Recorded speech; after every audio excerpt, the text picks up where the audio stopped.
Senator Urquhart. Acting Deputy President.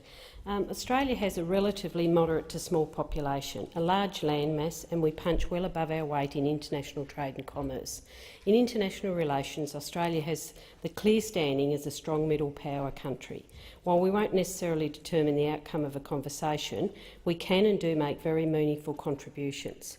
People the world over listen to Australia's official position on matters of international significance. It is why we must have clarity from our government on Australia's official position on matters such as the question of Palestine and the Middle East peace process. It is why it is so disappointing to see the appalling display from the Attorney-General at Senate estimates when under quite straightforward questioning from senators around the question of Palestine. The Attorney had obviously had a long day in the chair when Senator Rhiannon raised the legitimate question of why Australia's ambassador to Israel met with the Israeli Minister for Housing and Construction in occupied East Jerusalem, a place where the Israeli government plans double-digit growth in settlements. Settlements that are in clear breach of Article 49, paragraph 6 of the 4th Geneva Convention, which states that the occupying power shall not deport or transfer parts of its own civilian population into the territory it occupies.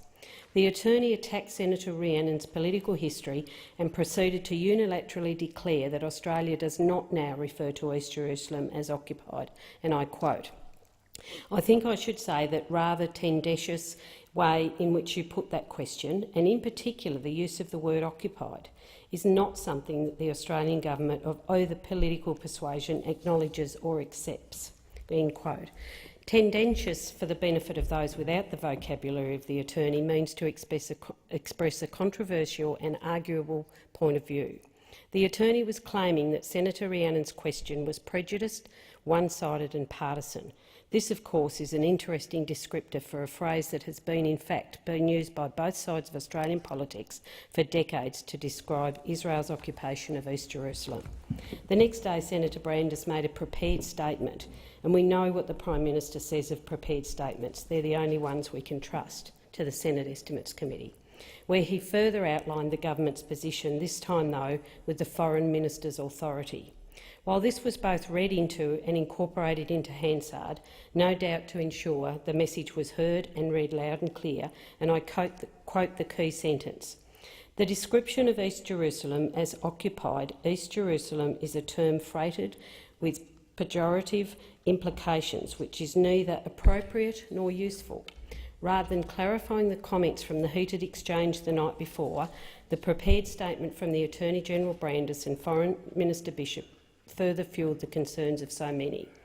That under the Abbott Liberal Government, Australia has foregone its independent perspective on the Middle East peace process and on the question of Palestine. That under the Abbott Liberal Government, while Australia claims to support the aspirations to statehood of the Palestinian people, it will in fact seek to undermine the process at any opportunity. I remind the Senate that this debate began when the Attorney-General refused to answer the questions about the meeting of Ambassador Sharma and Housing Minister Ariel in occupied East Jerusalem. In the prepared statement, analysis of the phrase occupied East Jerusalem was changed from tendentious to pejorative, a term that also implies a prejudicial, one-sided and partisan observation. Why the change was necessary is a matter for the Attorney and Foreign Minister, but it's worth noting that Hansard recorded the Attorney using tendentious 4 times in 2 minutes during the evening exchange, certainly a record. The simple fact is that the phrase occupied East Jerusalem is neither tendentious nor pejorative, but merely a statement of very well-established fact. Ben Saul, Professor of International Law at the University of Sydney, last week provided strong analysis, and I quote, "Australia's new view is starkly at odds with the true status of East Jerusalem under international law. The situation is governed firstly by international humanitarian law, namely the Geneva Conventions of 1949 and the customary Hague Regulations of 1907. Territory is considered occupied when, as a result of military conflict, a country exercises effective administration control over foreign territory. Legally, this is a question of fact. Does Israel control East Jerusalem or not? Undoubtedly it has since the 1967 war. The term occupation is therefore not pejorative or judgmental. It is an objective legal description of Israel's physical control of a place beyond Israel's borders at independence in 1948. The legal term does not imply anything further about whether Israel's occupation is legal or illegal or good or bad. It simply refers to the fact of control.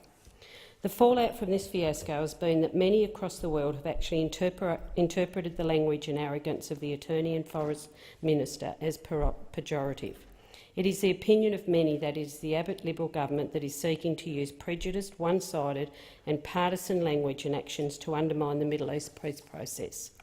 Last week, 18 ambassadors and diplomats registered their protests with the Department of Foreign Affairs and Trade and raised the prospect of trade sanctions. The following day, Agriculture Minister Joyce was asked about the implications of such trade sanctions on Australian farmers.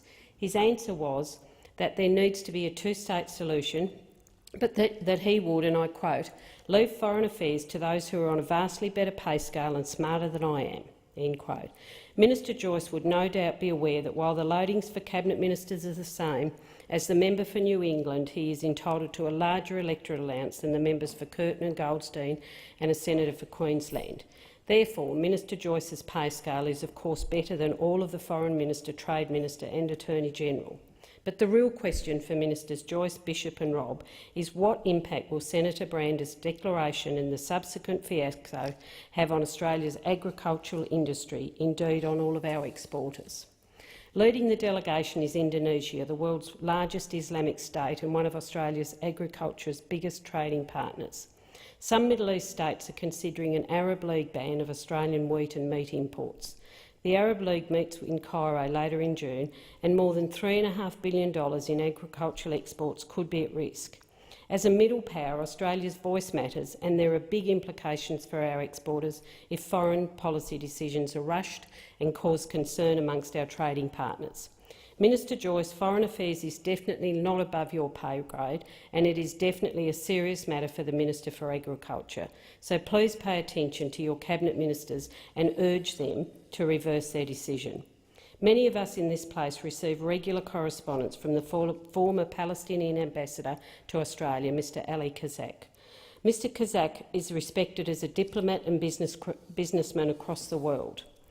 I offer his analysis of Attorney General Brandis and Minister Bishop's decision, and I quote, "The coalition government's refusal to acknowledge the fact that Jerusalem is an occupied city by Israel is an irresponsible and dangerous policy. It is acceptable to drag up past history, even thousands of years ago, only when it suits them. It seems that the Australian government's bias-blind policy towards Israel has no boundaries. West Jerusalem was occupied by the Jewish terrorist groups following the Deir Yazan massacre by the Irgun group on the 9th of April 1948, and East Jerusalem was occupied on the 5th of June 1967. There are many United Nations resolutions acknowledging this fact and calling on Israel to withdraw from the city. The lack of responsibility and the decadence in Australia's policy in support of Israel, with all that it represents in terms of occupation, aggression, racism and gross violations of international law and UN resolutions, will obviously not change the reality that Jerusalem is under Israel's occupation. But all it does is appease the extremist Israeli lobby, inflict big damage to Australia's national interests and distort its image in the minds of hundreds of millions of Arabs and people around the world. The Australian government's departure from the international community, international laws, decisions and United Nations resolutions could not be described other than act reckless to the extreme. What is Australia's interest in supporting and encouraging Israel's occupations and violations? Yours sincerely, Ali Kazak, former Palestinian ambassador." Well, thank you, Mr Kazak, for your frank assessment of this decision. As US Secretary of State John Kerry has described, Israel risks becoming an apartheid state if there is no two-state solution to the Israeli-Palestinian conflict. As I urged earlier this year, it is in Australia's interest to take a balanced approach on the question of Palestine. It is in Israel's long-term interest to resolve the conflict. As a responsible middle power, Australia must hold a clear position on the Middle East peace process that highlights the wrongs of both sides and does not seek to brush any inconveniences under the table for the short-term appeasement of interest groups.